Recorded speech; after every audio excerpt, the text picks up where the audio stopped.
아침에 말씀의 재단을 회복하라 라는 제목으로 함께 은혜의 말씀 나누고자 합니다. 우리 다 함께 베드로전서 2장 4절에서 5절 말씀 함께 봉독하도록 하겠습니다.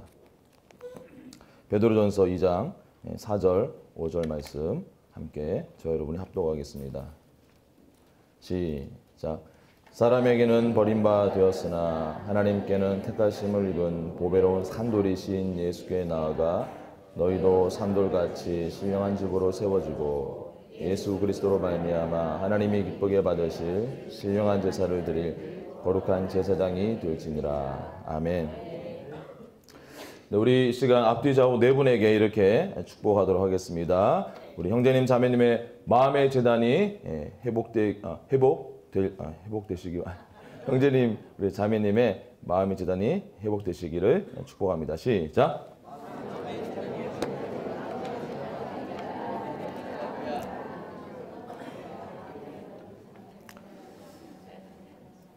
네, 박근혜 대통령님이 지난 5월 25일부터 이달 6월 1일까지 아프리카 3개국 순방을 마치고 돌아오셨습니다.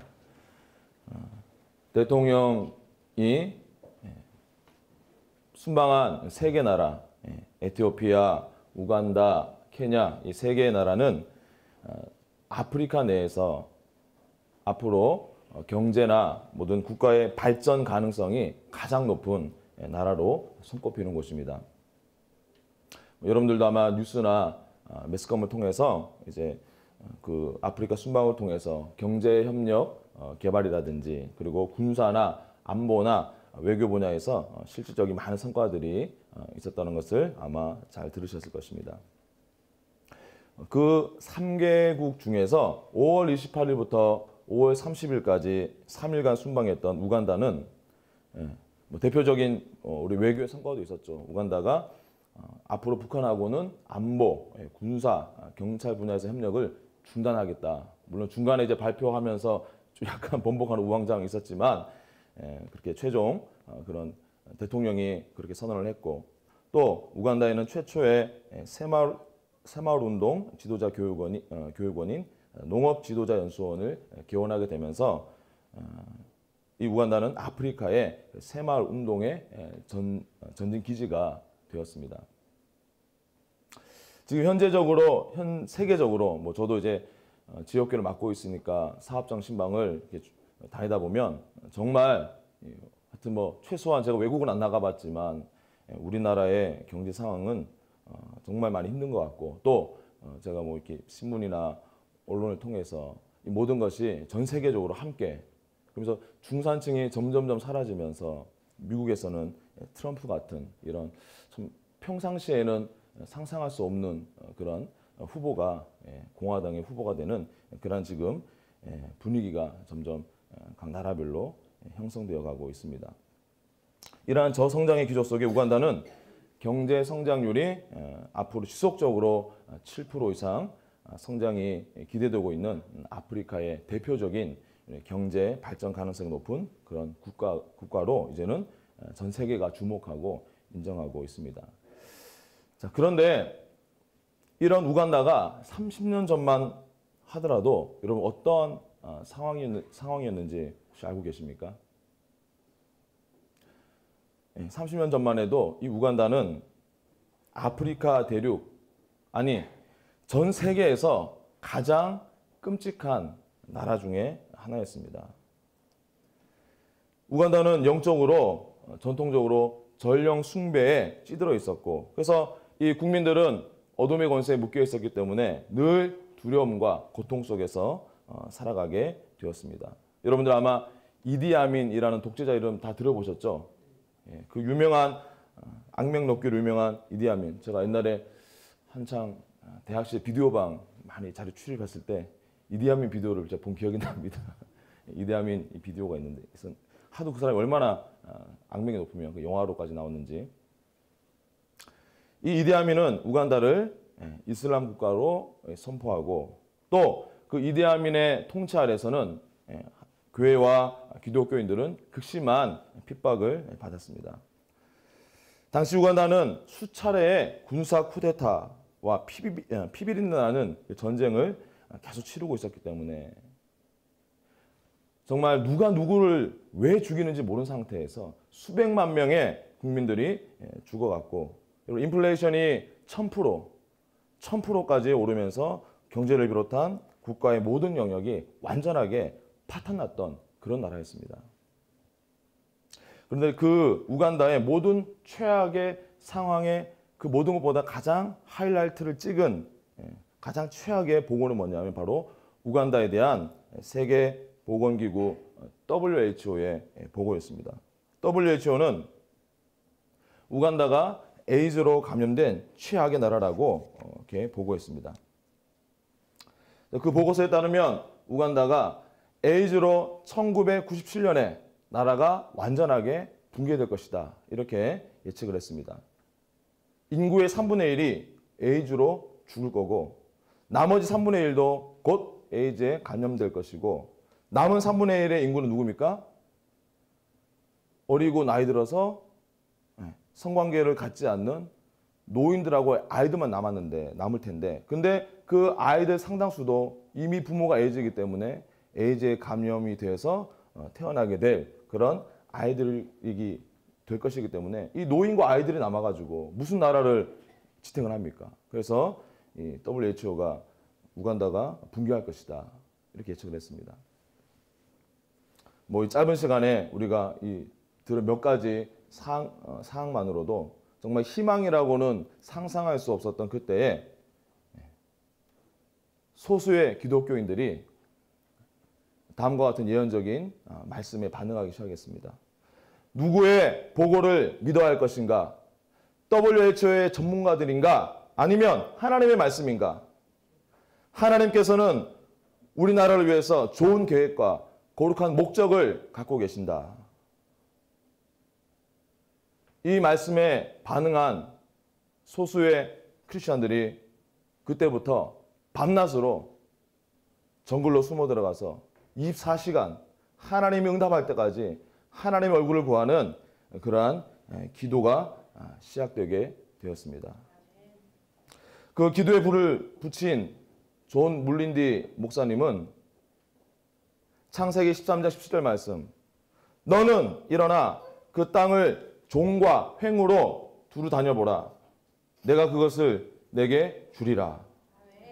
라는 이 말씀을 통해서 그분은 이렇게 레마의 말씀으로 받았다고 합니다.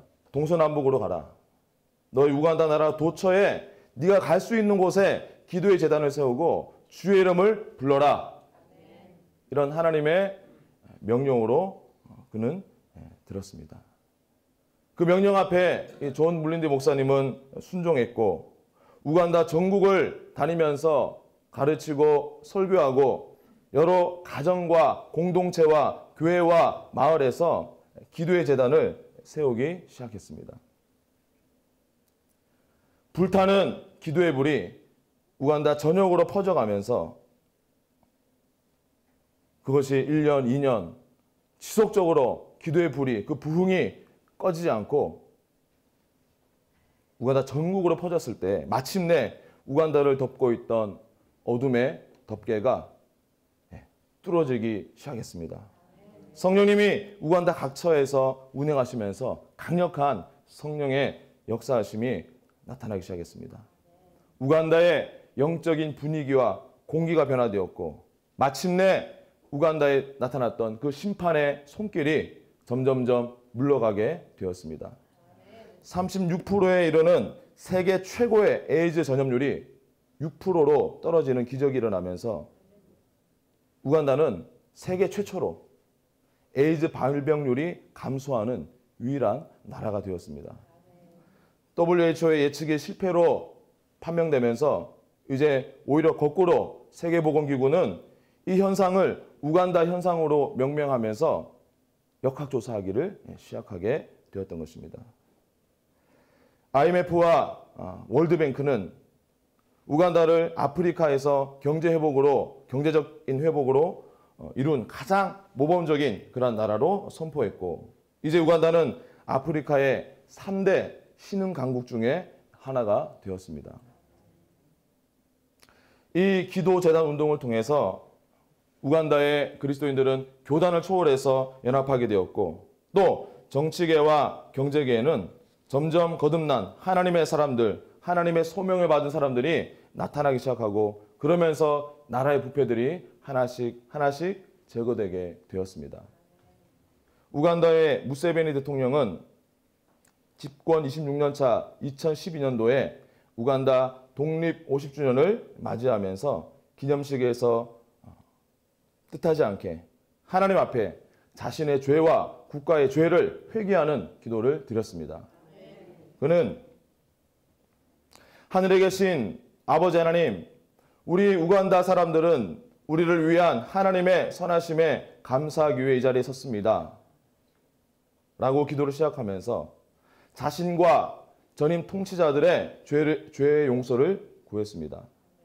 나라 안에 만연한 우상숭배와 마법과 주술과 위선과 부정직과 권모술수와 배신의 정치적 그 죄악들을 회개하고, 나라의 자원에 좀먹는 부패와 뇌물의 죄들, 그리고 성적 타락과 술 취함과 방탕의 죄들을 회개하기 시작했습니다. 기도 후반에는 우리는 하나님이 우리의 하나님이 되셔서 우리를 인도해 주시도록 이 나라를 하나님께 바치기 원합니다. 우리는 우간다가 하나님을 두려워하는 나라이며 공의에 굳게 기초한 나라로서 시편 33편 12절의 기록대로 여호와를 자기 하나님으로 삼은 나라, 곧 하나님의 기업으로 선택된 백성은 복이 있도다 라는 이 나라로 알려지기를 원합니다. 저는 우상 숭배와 사술에 기초한 악한 서약들과 관계를 끊을 것이며 이 나라에 대한 사탄의 모든 영향력을 거부할 것입니다. 그래서 우간다가 하나님의 길로 들어서서 영원히 하나님의 복을 누리도록 사역합니다. 라고 하면서 그 기도를 마쳤습니다. 여러분 아마 뉴스로 들으셨겠지만 이 무세베니 대통령은 올해 2월에 5선에 성공해서 앞으로 5년을 더 대통령직을 수행하게 되었습니다. 이 기도의 제단은 우간다의 모든 산업과 정부의 도처에 세워지기 시작했습니다. 이 기도는 우간다 국민들의 라이프 스타일이 되었습니다. 이로 인해서 우간다는 절망과 죽음의 땅에서 희망과 생명의 땅으로 변화되었습니다. 우간다는 하나님 아버지의 이름이 영광받는 그러한 땅이 되었습니다. 사람들은 우간다 사람들에게 이렇게 묻습니다. 어떻게 해서 그런 국가적인 부흥이 올 수 있었습니까? 그런 수많은 질문 앞에 그들은 이렇게 대답한다고 합니다. 우리는 하나님을 초대했습니다. 그리고 그분은 초대받았습니다. 우간다가 고통 가운데 울부짖으며 하나님을 찾을 때 하나님은 바로 우간다에 오신 것입니다. 히브리서 11장 3절은 이렇게 말씀합니다. 믿음으로 우리는 이 세상의 모든 것이 하나님의 말씀으로 창조되었으며 보이는 것이 보이지 않는 것으로 만들어졌다는 것을 압니다. 여러분, 이 말씀 무슨 말씀입니까? 저와 여러분의 개인의 삶 속에 우리 가정과 또 이 교회와 이 땅 가운데 벌어지는 눈에 보이는 현상은 나타난 것으로 보이는 것에서 파생된 것이 아니라 그 이면에 있는 영적인 세계, 보이지 않는 그 세계의 결과물로 나타났다는 그런 말씀인 것입니다. 여러분, 이 보이지 않는 영적인 세계가 결국 보이는 이 세계를 절대적인 영향을 끼치는 것입니다. 우리가 그런 영적인 이 원리를 가지고 말한다면 이 우주에는, 이 지구상에는 영적인 진공 상태가 있는 것은 아무 데도 없습니다. 세상의 영과 하나님의 영, 중립지대는 없습니다. 한쪽이 흥하면 다른 한쪽이 그만큼 약해지는 것입니다. 여러분, 그렇다면 우리가 살고 있는 이 땅과 또 우리 삶의 배후에 있는 이 영적인 패권은 무엇이 그것을 결정할까요? 그것은 바로 하나님의 자녀들의 제단을 통해서 결정됩니다. 오늘 읽었던 베드로전서 2장 5절에 이렇게 말씀합니다.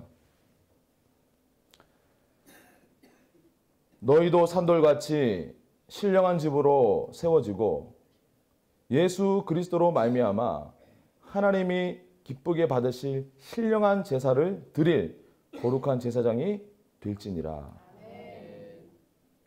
오늘 5절에서 말씀하고 있는 이 신령한 제단, 이 신령한 제사가 하나님의 왕같은 제사장이 된 저와 여러분을 통해서 지속적으로 드려지기 시작할 때 어떤 일이 벌어집니까? 하나님의 임재가 그 제단을 중심으로 몰려오기 시작합니다. 어둠의 권세가 힘을 잃고 물러가기 시작합니다.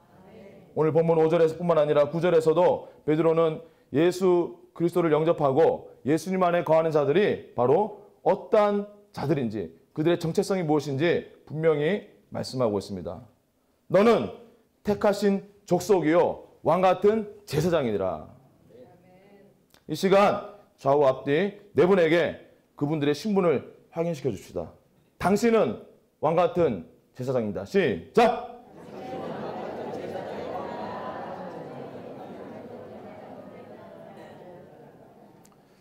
자, 그러면 우리의 참된 왕이시요 대제사장이신 예수 그리스도 때문에 우리는 그분 안에 거함으로 말미암아 자동적으로 우리는 왕같은 제사장이 되었는데, 그러면 제사장이 된 우리가 무슨 사역을 해야 할까요? 제사장이 뭐 하는 사람이죠? 제사 지낸 사람. 우리는 뭐 해야 되죠? 우리는 뭐 해야 됩니까? 네, 제사를 지내야 되죠. 자, 그러면 우리가 어떤 제사를, 우리 제사장의 역할이 무엇인지, 우리의 소명이 무엇인지 우리 오늘 본문에서 간단하게 살펴보고 마무리하도록 하겠습니다. 자, 4절에 저와 여러분의 첫 번째 사역이 나옵니다. 4절을 보니까 사람에게는 버림바가 되었으나 하나님께는 택하심을 입은 보배로운 산돌이신 예수님께 어떻게 해라? 나아가라. 첫 번째 저와 여러분의 사명은 리빙스톤, 산돌이신 예수님께 나아가는 것입니다. 마태복음 21장에는 예수님을 모퉁이의 머릿돌이라고 말씀합니다. 고린도전서 10장에는 예수님을 생명수의 반석이라고 말씀합니다. 고린도전서 3장에는 예수님을 우리의 기초석이라고 말씀합니다. 여러분, 산돌은 무슨 돌입니까? 죽은 돌이 아니란 이야기입니다. 부활하셔서 영원한 생명을 우리에게 주시는, 우리의 초석 되시는 그 예수님인 줄 믿습니다. 자, 근데 오늘 이 본문의 4절에 나와 라는 이 말이 여러분 잘 아시는 것처럼 이 신약 성경은 고대 그리스어로 기록되어 있는데, 이 성경 원문에는 프로세코메노이라는 헬라어로 기록되어 있습니다. 여러분, 이 헬라어의 특징 중에 하나는 우리나라 말이나 영어보다 훨씬 더 시제가 풍성하고 더 정교하다는 것을 우리는 헬라어 문법을 공부할 때 알게 될 것입니다. 이 프로세코메노이라는 이 나아간다는 뜻의 이 시제는 뭐냐면 현재 분사입니다. 아침부터 머리 쥐나게 죄송한데. 자, 현재 분사. 여러분, 현재 분사 쉽게 말하면 현재 진행형입니다. 무슨 말입니까? 과거에 우리가 예수님께 한번 나가서 끝나는 것이 아니라 ing, 계속적으로 매 순간 날마다 우리가 산돌이신 예수님께로 나와야 한다는 것을 본문에서 말씀하고 있습니다. 두 번째, 우리의 소명은 바로 산돌같이 5절에 보니까 뭐로 세워진다? 신령한 집으로 세워진다. 여러분, 이 신령한은 헬라어로 푸뉴마티코스라는 이 헬라어로 기록되어 있는데, 여러분, 성령님을 헬라어로 하면 뭡니까? 많은 분들 아실 텐데 푸뉴마입니다. 푸뉴마.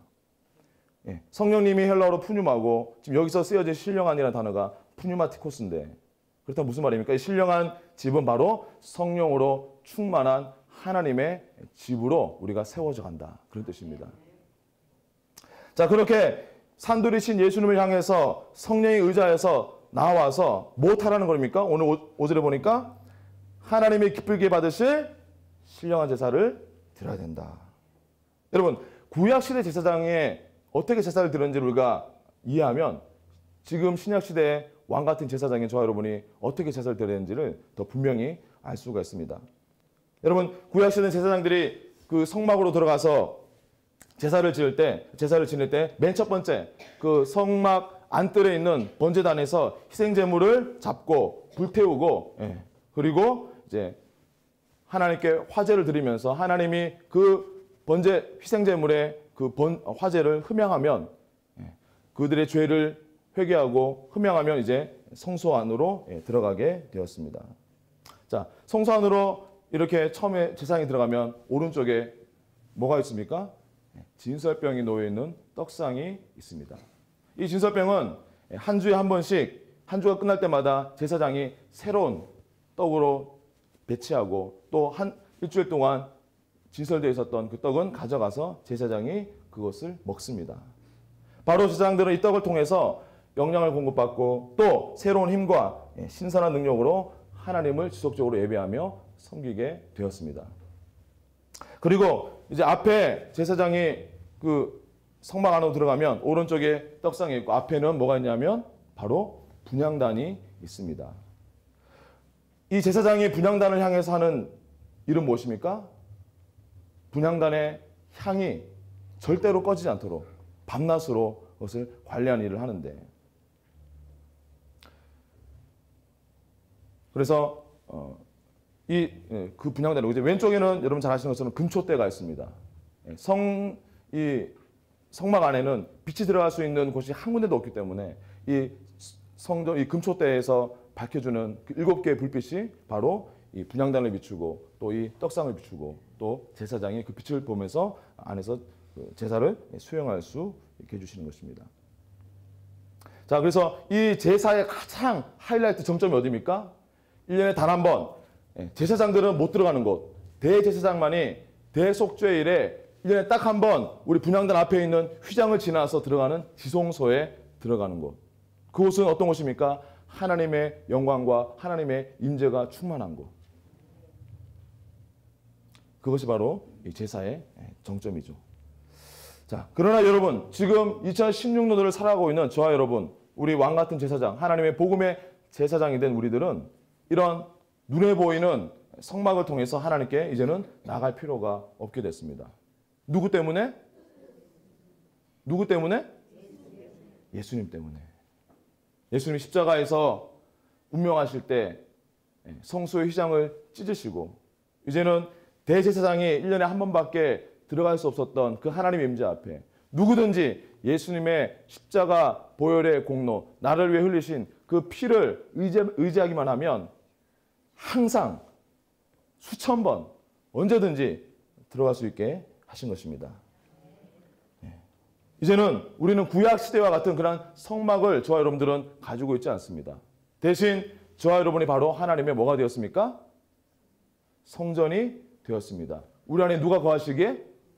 성령님이 거하시기에. 자, 그래서 우리가 지금 제사 드려야 할 제단은 어디 있냐면 우리 안에, 우리 마음속에 제단이 배치되어 있습니다. 신약시대에 하나님의 제사장이 된 저와 여러분은 더 이상 희생제물의 피를 흘릴 필요가 없습니다. 십자가에서 우리를 위한 완전한 희생제물이 되어주신 예수님이 우리를 위해 흘리신 그 보혈을 의지하여 두려움 없이 영적인 제사, 신령한 제사를 드리러 우리가 나아갑니다. 그 다음으로 우리는 하나님의 성경 말씀을 통해서 하늘에서 내려오신 산떡이신 예수님을 우리는 날마다 먹습니다.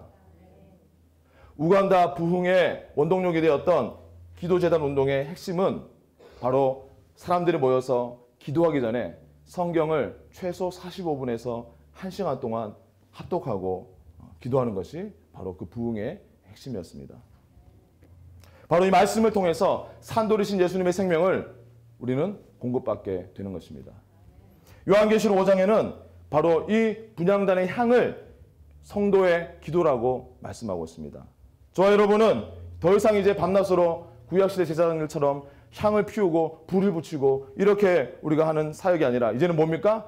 밤낮으로 기도하면서 우리가 하나님을 향한 그 분향단의 사역을 우리가 하게 되는 것입니다.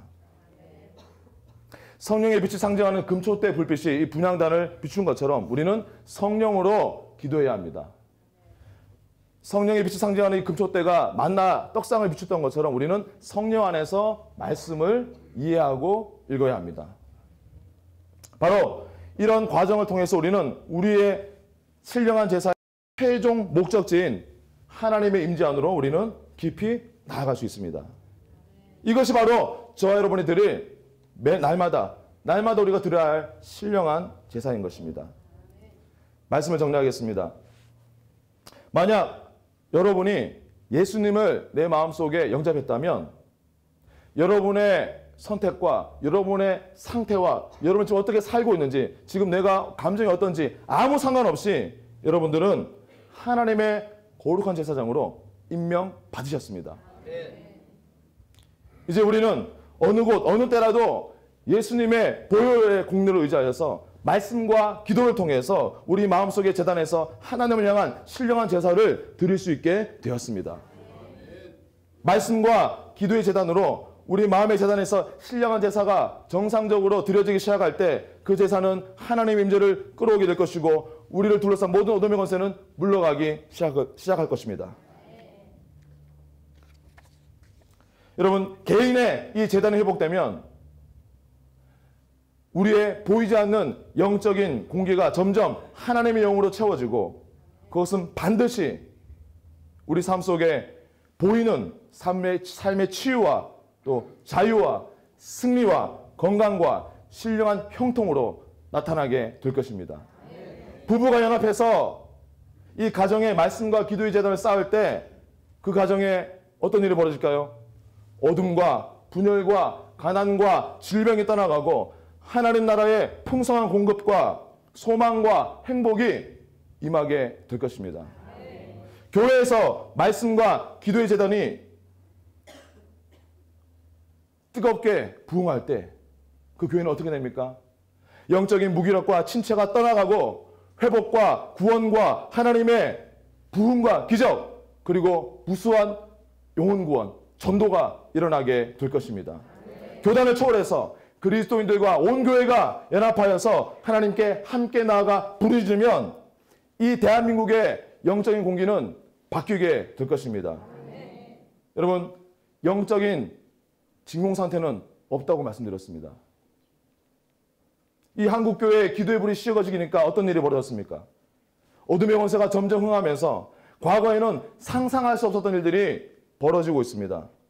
이제 돌아오는 토요일 6월 11일 또다시 서울시청 광장에서는 작년에 이어 동성애 축제가 벌어질 예정입니다. 90년대까지 교회가 여전히 뜨겁게 기도하는 그때에는 그 당시의 영적인 분위기에서는 상상할 수 없었던 그런 일들이 일어나고 있습니다. 그러나 지금은 교회가 힘을 잃어가고 기도의 불씨가 점점 죽어가면서 지금 이 나라의 상황 어떻습니까? 가정이 붕괴되고 정신적으로 병든 사람들이 어처구니 없는 살인을 계속적으로 저지를 일들이 벌어지고 있는 것입니다. 우리는 깨어서 분별해야 합니다. 교회가 이 땅에 대한 영향력을 얻고 있는지 아니면 어둠이 영향력을 얻고 있는지, 교회가 권능을 잃어버리고 있는지 아니면 어둠이 권능을 얻고 있는지, 이 사회의 모든 활동들이 하나님을 점점 향해서 나아가고 있는지 아니면 가면 갈수록 어둠을 향해서 나아가고 있는지. 저는 지난주 매일 성경 본문인 사무엘상을 묵상하면서 하나님께 내 마음에 합한 자라고 인정받으며 그 마음 속에서 하나님을 향한 그 제사가 끊이지 않았던 다윗을 향한 하나님의 기가 막힌 구원과 역사하심을 보며 참 많은 은혜를 받았습니다. 어제 사무엘상 20장에는 보니까 그런 다윗을 향해 요나단이 이렇게 축복합니다. 하나님이 너와 영원히 함께 하실 거야. 하나님이 내 대적을 치실 거야. 하나님이 너를 보내시고 인도하실 거야. 구약시대 최고의 예배자 다윗은 정말 그 인생에서 이 모든 축복이 다 이루어졌습니다. 야곱과 같이 그 마음에서 하늘을 향한 그 사닥다리가 연결되어서 천사들이 우리 기도를 쉴 새 없이 오르락내리락하는 그러한 사람의 인생에는 바로 이 다윗의 모든 축복이 임하게 되는 것입니다. 그러기 위해서 여러분, 성령 안에서 소리내서 성경 말씀을 읽으시기 바랍니다. 성령 안에서 소리내어 부르짖어 기도합시다. 내 영혼의 영적인 공기, 우리 가정의 영적인 공기, 우리 교회의 영적인 공기, 우리나라의 영적인 공기를 하나님의 임재로 채워서 변화시킵시다. 이제 내일부터 우리 교회에서 월, 화, 목 매 저녁마다 이곳에서 8시부터 9시까지 저녁 기도회가 시작됩니다. 내 집은 만민이 기도하는 집이라. 아침과 저녁으로 기도의 불이 꺼지지 않는 그런 꿈의 교회와 우리 삶이 되기를 축원드립니다. 다윗처럼 오직 하나님의 마음을 따르며 나를 거룩한 산제사로 드리는 그런 거룩한 제사장으로 섭시다. 그래서 하나님만이 할 수 있는 그 놀라운 구원과 치유와 부흥과 회복을 그 형통을 경험하는 그런 멋진 인생, 그런 행복한 가정, 건강한 교회, 그리고 하나님의 나라가 임하는 이 나라를 함께 만들어 갑시다.